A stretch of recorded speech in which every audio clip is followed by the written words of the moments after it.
Greetings everyone. Welcome to day 21 of our PMP6 exam prep step by step. This is our last session. If you remember, yesterday we have finished with all our knowledge area. In fact, the last knowledge area was project stakeholder management. And that's what we did yesterday. Today, we will be doing a wrap-up session, final wrap-up. And we'll cover two things specifically. One is ethics. Ethics is an important part in the PMI curriculum, PMP curriculum.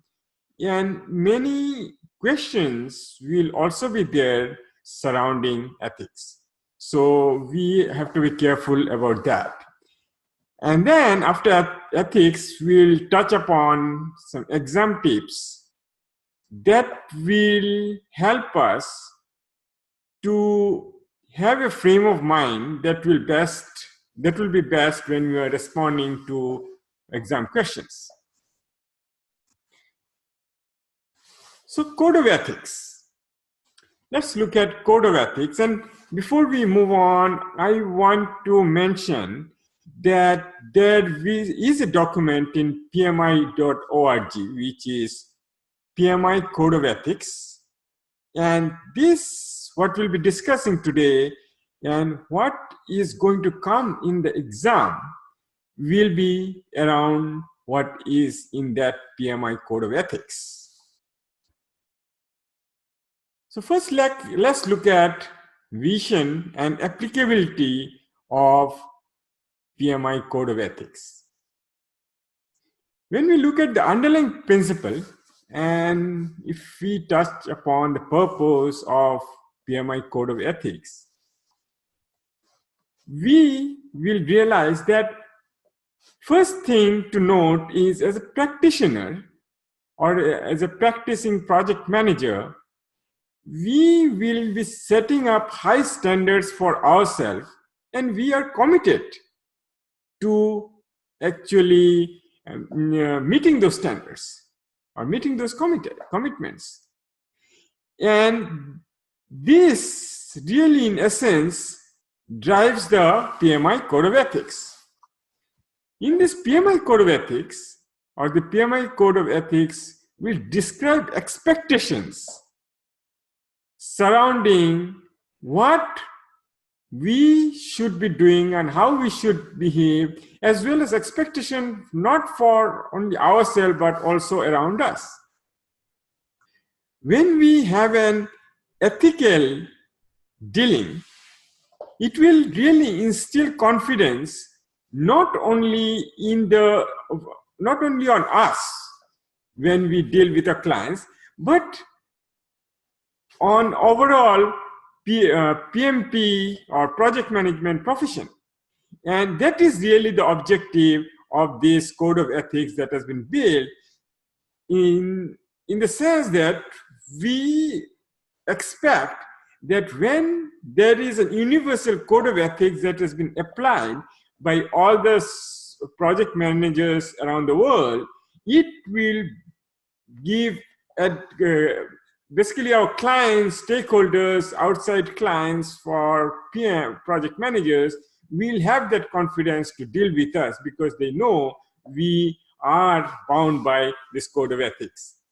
As a result of which, there will be an advancement in profession not only in terms of overall project management profession, but also at an individual level, because we'll realize that when we apply this code of ethics, the whole environment in the project will be different. There will be more trust, it will be much more open, and everyone will be trustworthy, and as a result, the productivity itself will go up. Now, who does this apply to, this code of ethics? Does it apply to all?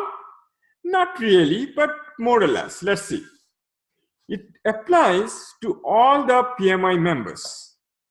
In other words, anyone who has become a member of PMI, this underlying principles or this code of ethics that has been published applies to all PMI members, as well as to some non-members. Who are those non-members? For example, if someone has become a PMP through the certification process, but has not become a PMI member, that person is bound by this code of ethics. Or if someone is applied for PMP certification, but then has not become a member and is yet to go and sit for the exam, that person, that individual is also bound by this code of ethics. And finally, if a person is working on some voluntary work with PMI, even if they are not a member, they are bound to be they are bound by this code of ethics. Now, when we look at the standards that are specified in this PMI code of ethics, there are two sets of standards in each section. One is aspirational and another is mandatory. Aspirational standards are those that we strive to achieve. They are not easily measurable. The requirements is not really firm, but then we want to achieve that. We strive to achieve that. Having said that, it doesn't mean that it is optional. We should try to achieve that. On the other hand, mandatory standards are more firm requirements, and that we have to abide by.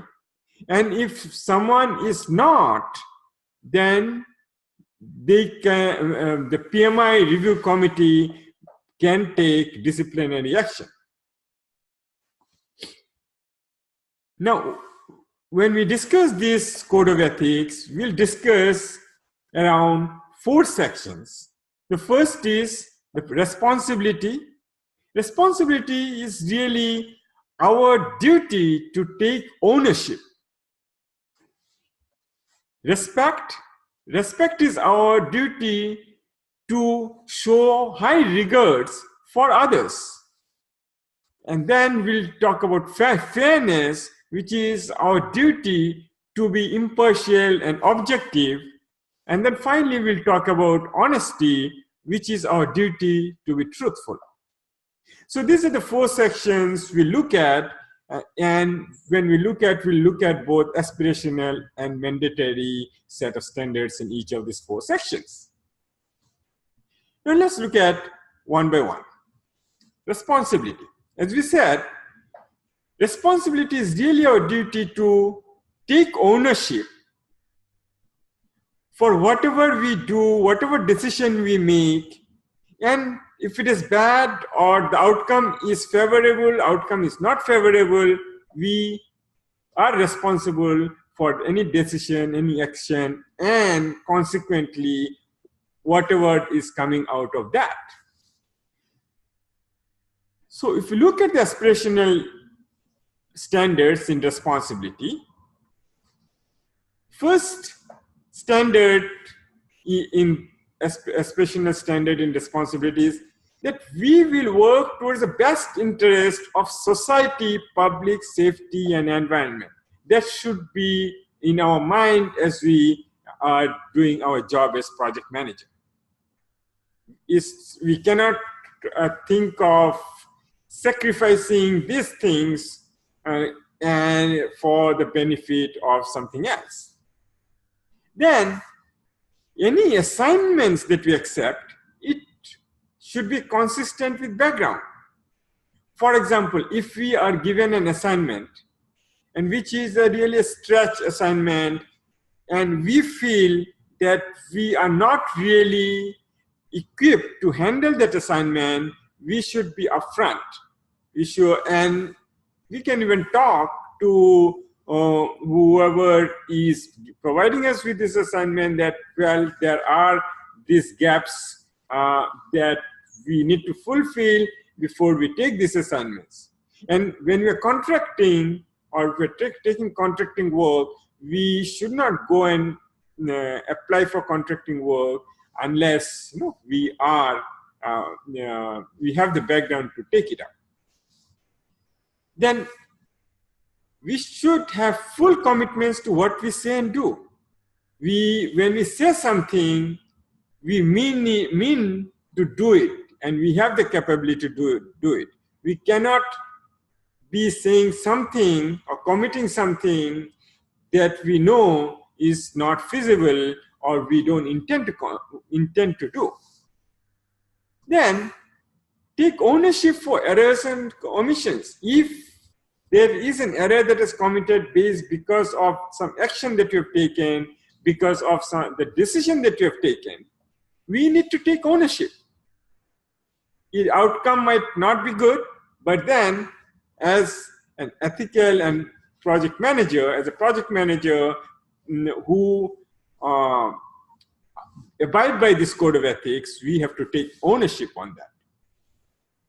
If there are any proprietary and confidential information that has been entrusted to us, we are bound by the code of ethics to protect them, because it is our duty to protect proprietary and confidential information that has been entrusted to us.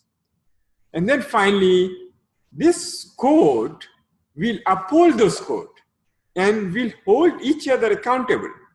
In other words, if someone is not, then we will talk to that person or report that whoever is not holding that code. Then there are some mandatory standards in responsibility. When we talk about mandatory, there are two categories. One is regulation and legal requirements. In regulation and legal requirements, what we say that we'll inform ourselves and uphold policies, rules, regulations, laws. Policies in the organization, country laws and local laws and regulations, we will uphold that and we will go by that. And we cannot say that, hey, I didn't know, so I did that. We need to inform ourselves and uphold that, the law and rules. And if there is any ethical or illegal conduct, we are bound to report that. We cannot condone any kind of unethical or illegal conducts. On the other side, when we talk about ethics or ethical complaints, if there are violations, we note any violations or ethical violations, we are bound to bring it to appropriate body. And when appropriate body, and when we bring that up, we have to ensure that whatever complaint that we made is substantiated by facts. So we are not going to make a complaint that we don't have concrete evidence or some facts to support that. And then, if you find someone is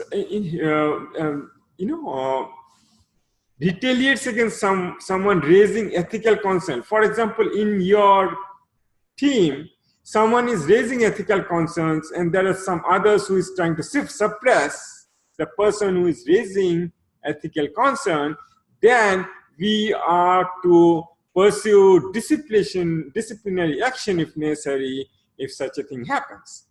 So basically, these regulations and legal regulations, legal requirements, and ethical complaint or ethics is taken very seriously when we are looking at the PMI Code of Ethics.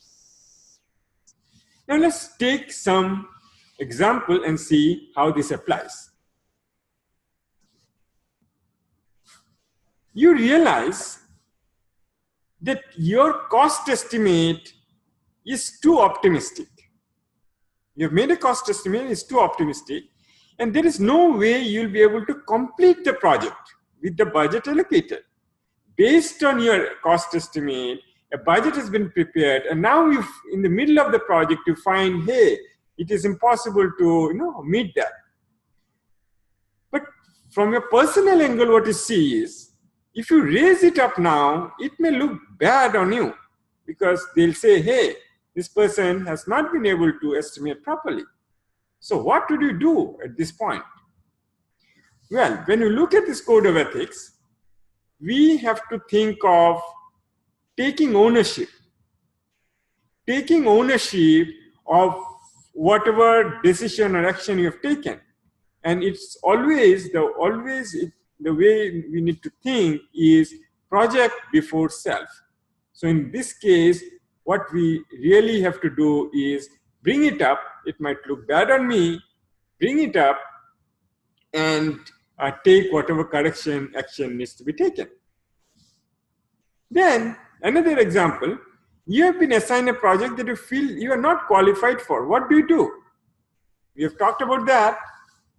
Basically, we should accept assignments only that we are qualified for.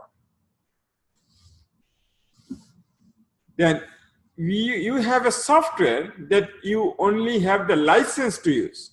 For example, I have a software that only I can use because I have only one license. However, I find that it will be useful for the rest of the team to use it. And I can very easily use it because though I have one license, I can just copy that software to other and they can start using it. There is no technical barrier to using it. What would I do? Well, we are not to share this without getting more licenses because we should be protecting proprietary information. This is a proprietary thing from the company that we have been entrusted to with one license, and we should abide by that. You see a colleague not complying to a company policy. What would you would you report him or her to those responsible for the policy? So what would you do based on this PMI code of ethics? Yes, we need to report ethical violations, and when we report, it should be substantiated by facts. The next section we'll be talking about is respect. Respect is defined as our duty to show high regards for ourselves, for others, and for our resources. For resources that we come by in our project. So which really means it might be a project team, might be whoever suppliers or vendors who we are interacting with, and even financial resources or material resources. We should have that respect. We should show regard to that. Now, when we look at aspirational standards, there are quite a few. One is we inform ourselves of others' norms and customs. So we know different customs, there are different norms. And we need to understand where they are coming from and have respect for others' norms and customs. When we talk to someone else, we should actively listen, try seriously to understand, so that we really get the viewpoints, others' viewpoints, instead of just driving things or driving our communication from our perspective. We need to be able to understand others' perspective, others' norm or customs, what others are thinking in terms of where they're coming from. And then, if there are conflicts and disagreements, we should directly tackle them instead of talking behind the back and feeling frustrated. We should just take it up front and talk and tackle it directly. And then even when we find someone is not behaving professionally, from our side, we should behave professionally because we are practicing professionals. And basically saying that we conduct professionally even when not reciprocated.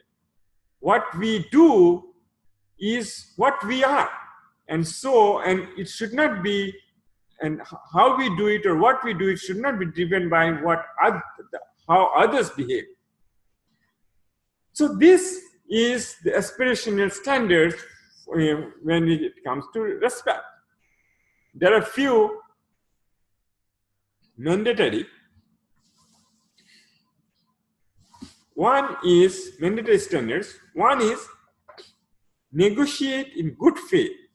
So when we are going through any negotiation, we are not to play any games. We should be negotiating in good faith, and we should be truthful, and we are not hiding anything, in other words. We don't exercise authority for personal benefit at expense of someone else. So just because as a project manager we have the authority, we don't take advantage of that.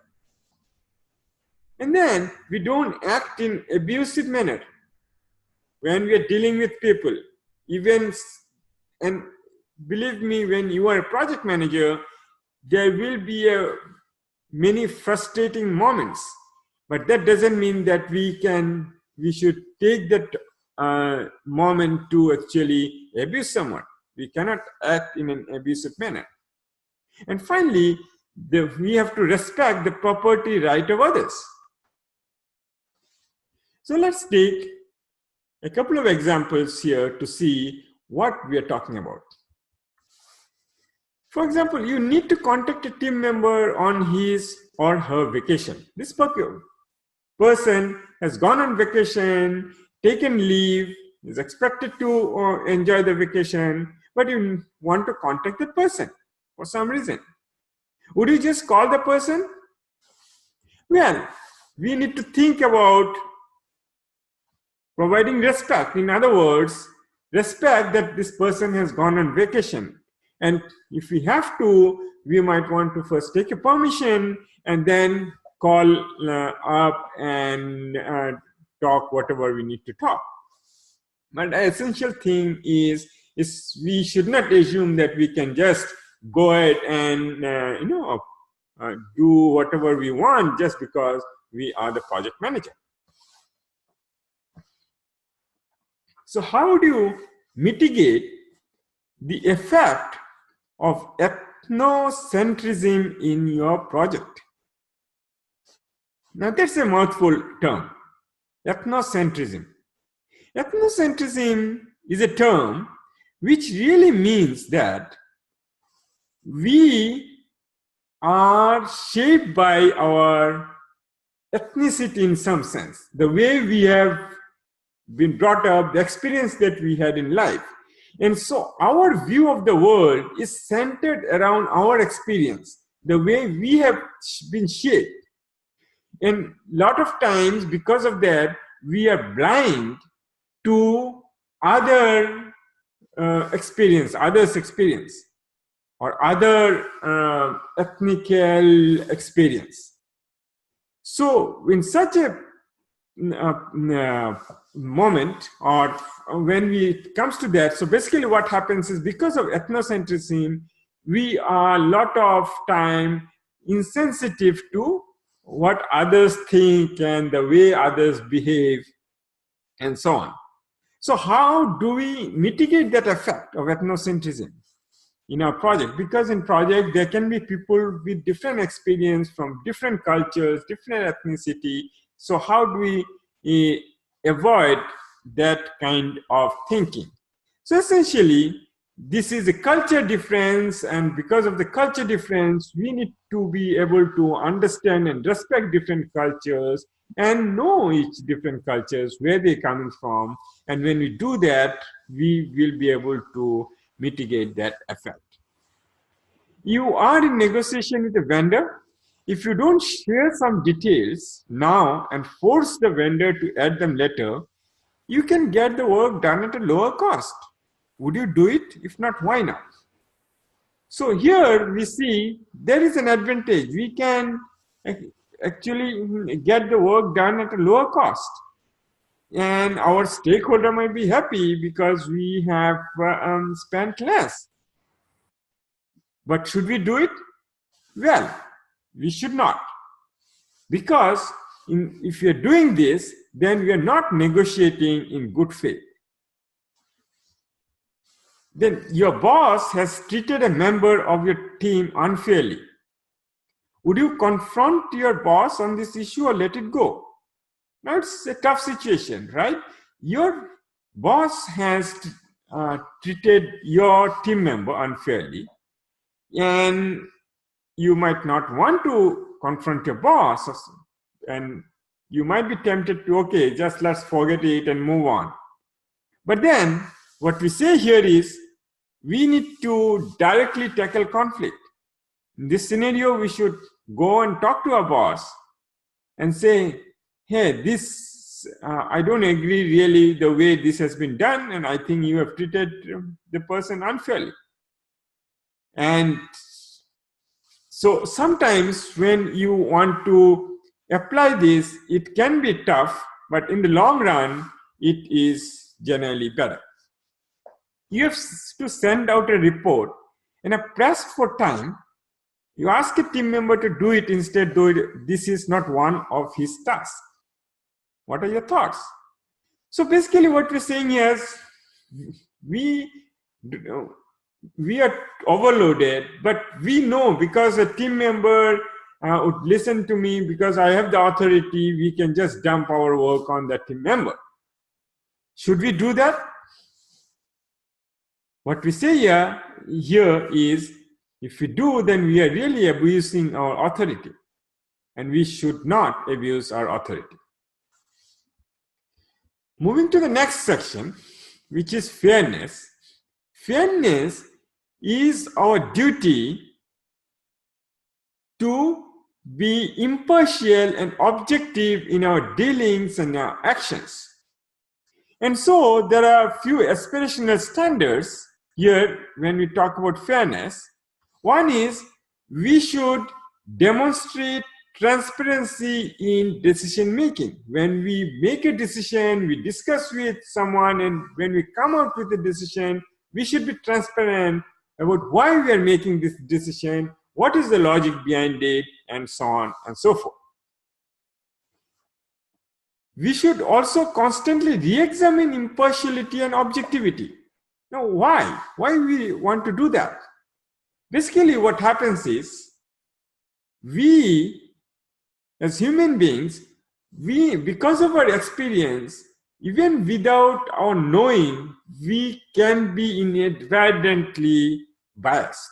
And so we have to constantly examine, are we being partial? Are we being impartial? Are we being objective? Or is there some aspect of me and my experience that are making this decision partial?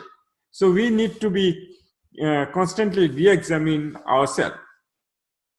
Then we should be providing equal access to information to people who are dealing. For example, if you remember when we were talking about the bidders conference, we got all the different prospective sellers in that conference, and we're providing them information so that all of them have the same information, same access to information, and we are, so no one over there has any advantage of anyone over anyone else in terms of the information. We are providing the same information to everyone.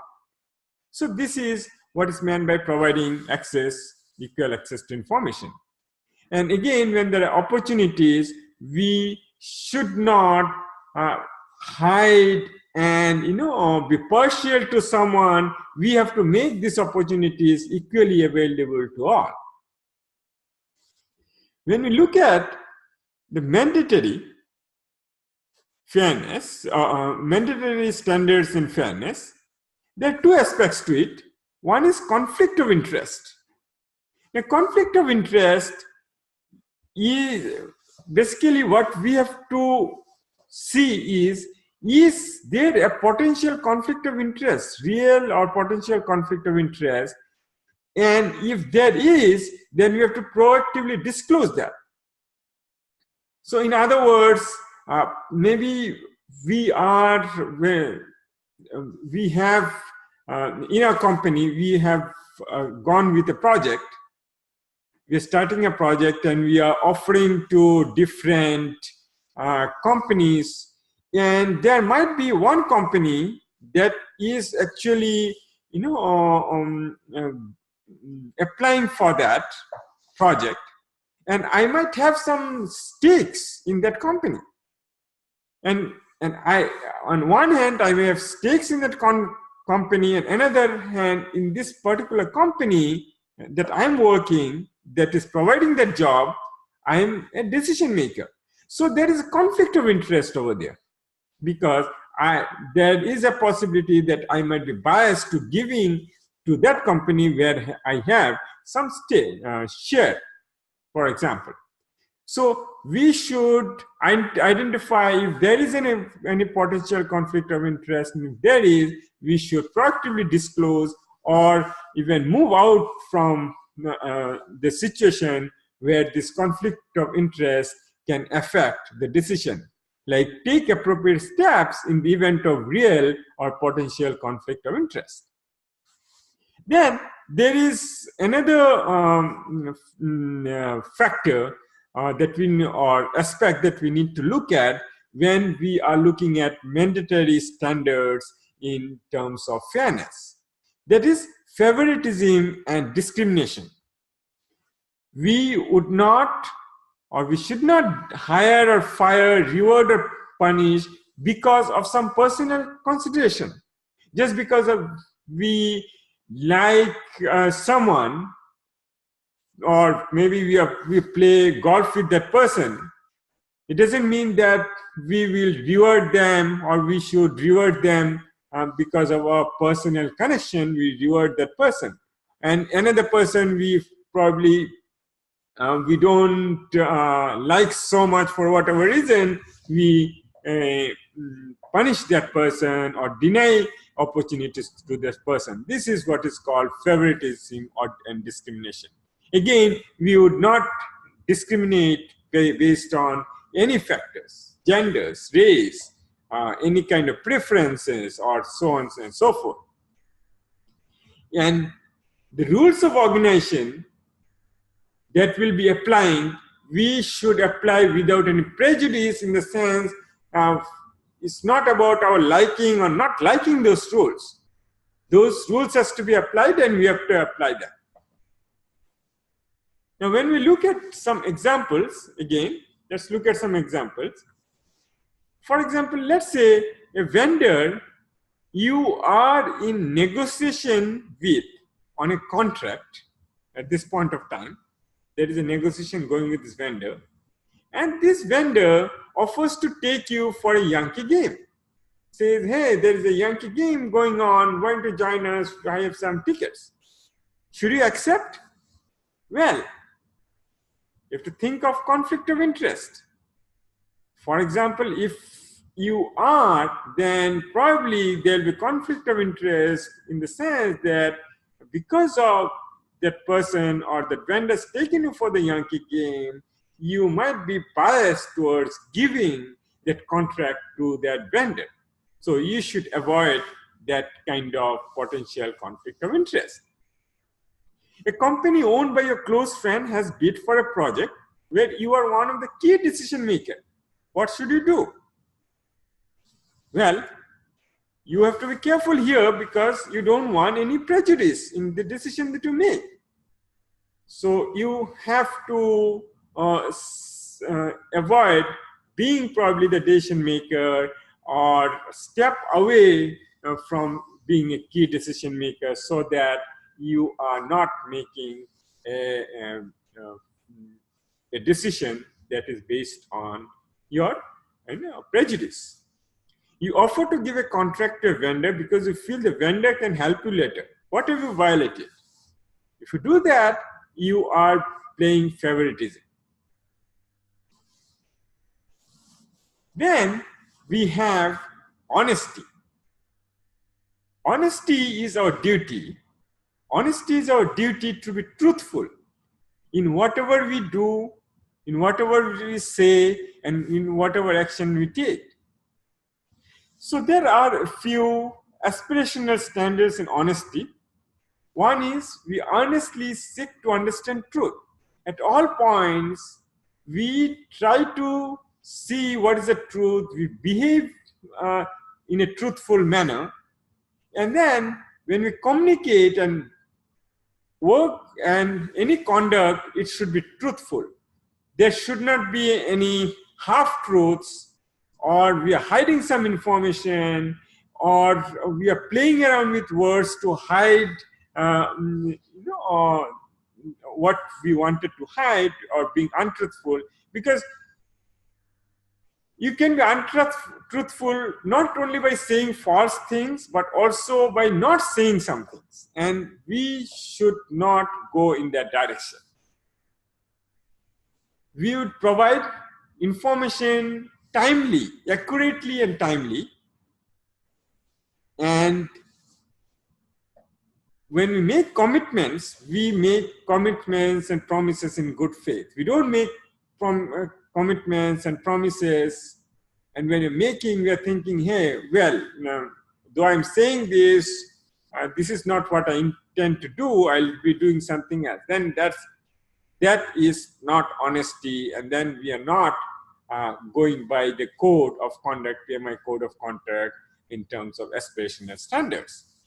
And again, when we behave in this manner and we are being honest, what we'll realize is will create environment that encourages truth. For example, when the project came, when we create an environment, everyone is truthful, everyone is transparent, everyone is trusting each other, what we'll find that the energy in the project will be different, the productivities will be different, because the collaboration will be at a higher level. If you look at the mandatory standards in honesty, one is we are not to engage or condone any deceit. So basically, we are not going to do any kind of deceitful thing. We are not going to hide anything, and we are not going to engage in dishonest behavior for any personal gain. So these are the two standards in honesty, mandatory standards. Let's take some example here. One is, two of your team members share with you an incident in the project that you find conflicting. How do you determine the truth? So, here what you find, we are not to just assume and go ahead. It is our duty to seek to understand truth, prove deeper, and see what is the truth behind it to resolve this conflict. You have to submit a status report for your project that is delayed. Now let's look at this situation.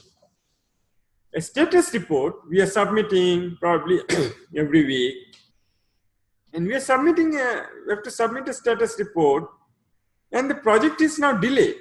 But I believe that by the next status report, when the next status report is due, I'll be able to cover that delay. So I'm tempted to report no delay in this status report, and because I know that I'll be covering it by the next status report. What should I do? Remember, we need to provide accurate information timely. If you do that, then we are not abiding by that code of ethics that we have to provide accurate information timely. In this case, we're not. So these were some 4 sections and different aspirational and mandatory standards that has been put together in PMI Code of Ethics, and you will probably get some questions surrounding that. And you need to keep an eye on that based on the background on PMI Code of Ethics that we have discussed. Now we'll move on to some of the exam tips. Now before I talk about the exam tips, let me say why we need to discuss this. Basically what happens, each of us will have different kind of professional experience. Maybe I have been working in a small company, so my experience or the way I'll think about a situation will be from the experience that I have been in, from the company that I have worked in. Or a company I might have worked in doesn't have a very mature process. So my thinking might be in that direction. That kind of scenarios, that kind of projects. So what happens is, when we look at that, we might be at a disadvantage when we are responding to questions in the exam. And this is why there are some points that I'll be discussing, some tips that I'll be discussing.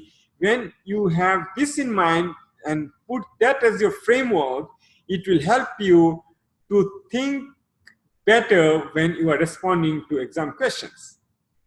So let's start and look at that.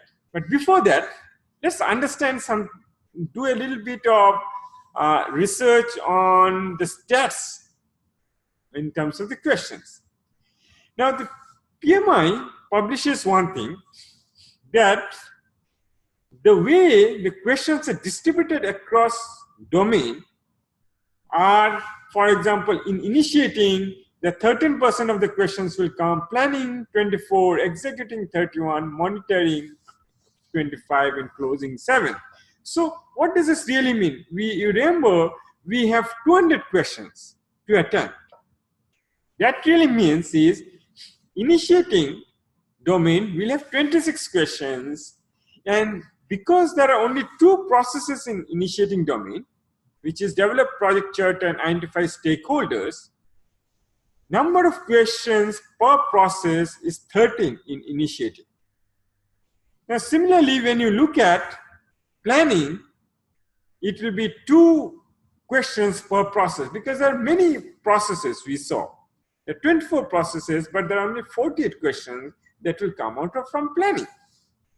Again, for executing, it is 6.2 processes per question, questions per process. Monitoring and controlling 4.17, and closing and which is 14 questions per process. So basically, you see, if you really have to put most effort in terms by the processes, you have to make sure that you are thorough on those domains that is will have the maximum impact. So this statistics might give an idea about where to or how you should spend time or how you should structure your study. Then when we look at the questions, and that what I was talking about, the frame of mind or the thinking that you should have when responding to the questions, here are some tips that I would like to discuss. One is, think big. In other words, think of big projects.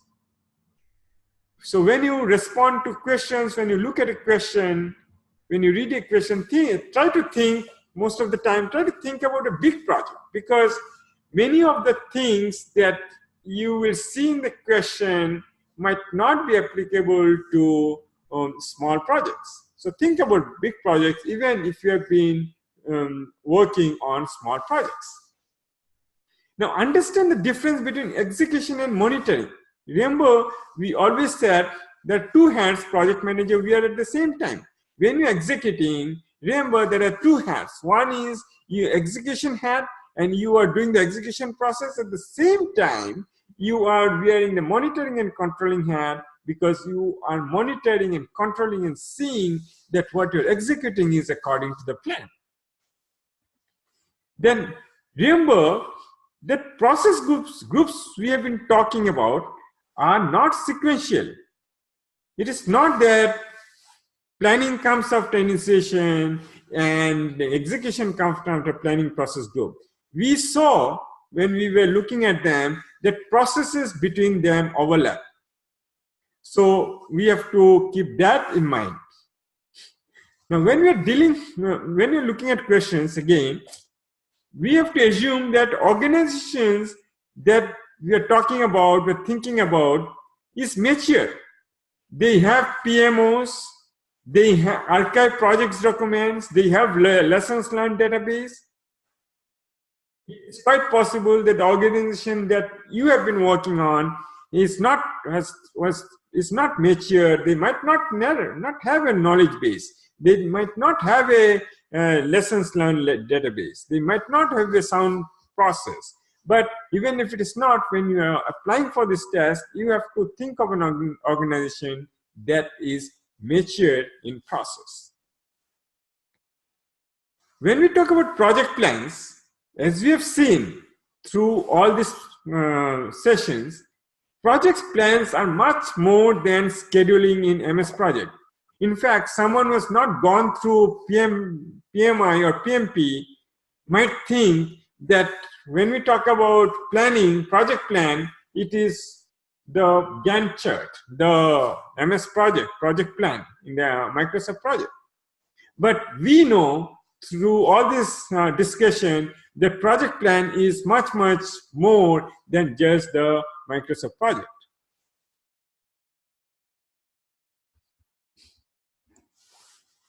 Then beware of scope creep.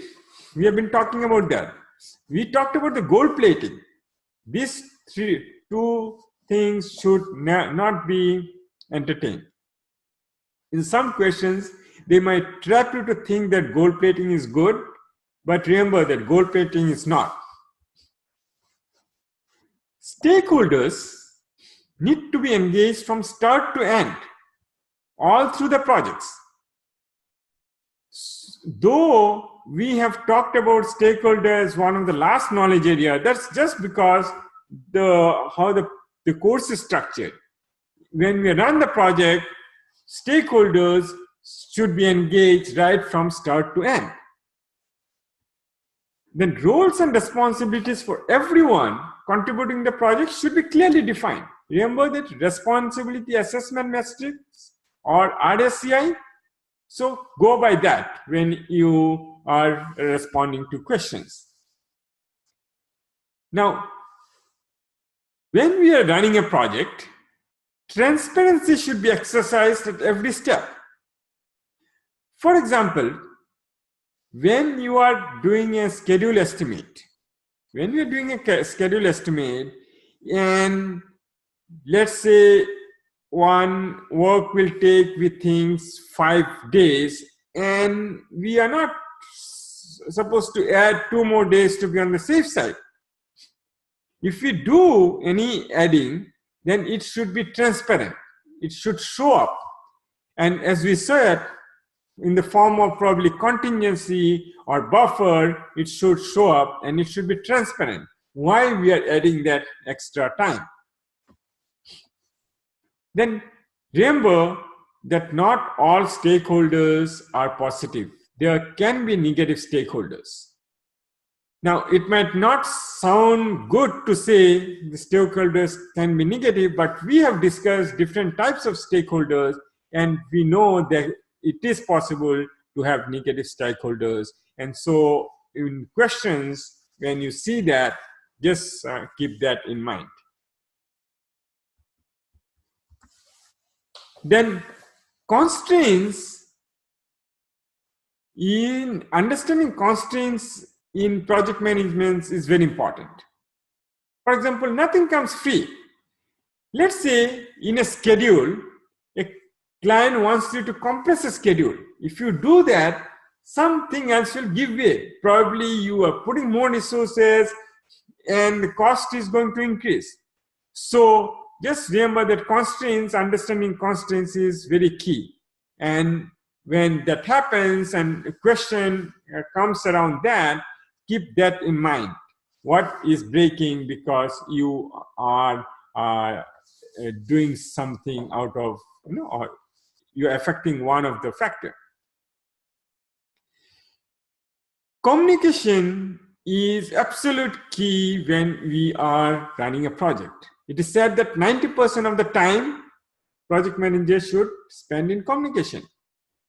And that's why what we'll find is, or what we discussed is, communication and stakeholders, they're very interlinked.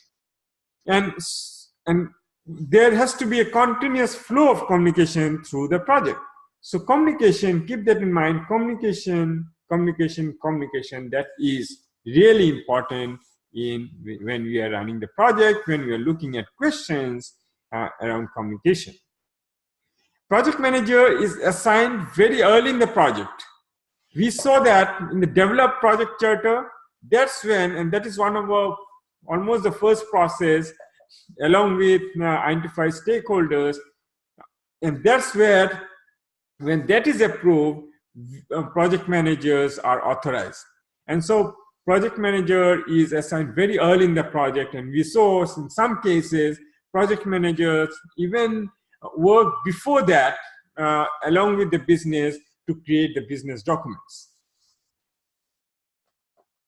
Now, project managers, this is again, some questions might be tricky from this perspective, so just keep that, keep a watch on that. The role and authority of project manager will depend on the organization structure. If you remember, in a functional organization, the role and authority of a project manager is very limited. Everything has to go through the functional manager. Whereas in the projectized organization or project-oriented organization, project manager has considerable authority. So we have to keep that in mind when answering question, keep a lookout on, have they specified what kind of structure, and go by that. Project manager, again, do have authority as a project manager. And you are not obliged to accept everything and anything. For example, if there is a change request that has come, and as a result of that, of the analysis that you did, you went through the integrated change control, you will find that is not appropriate and it will hurt the project, you have the authority to reject that. It does not mean that you have to accept everything that comes your way. You have an authority, and you should exercise your authority as project manager. Then there are a few more, just few more. So remember that after validation, basically after we have done our project and we handed it over to the user, it goes through a validation scope process, and it is validated where deliverables are accepted. But it is important to know that it needs to be formally accepted, and not just saying that, hey, it is done, but that is part of the process. Now, again, projects should be closed formally at the end of the projects. And there might be many questions that comes in terms of archival of documents into the lesson learned database and so on. So remember that projects should be closed formally at the end of the project. All documents has to be archived. Then, in terms of risk, remember that risk identification and mitigation that we talked about is not a one-time thing. It has to be done through the project. And that is something, again, we touched upon, but there might be a trick question around this scenario. And remember that risk identification mitigation is something that we carry through the project. Look at the formula in earned value management carefully and how cost and schedule attract with earned value management. You remember that quite a few formulas we talked about, and look at those formulas very carefully, because typically there are quite a few questions that come around that you'll find around EVM, earned value management.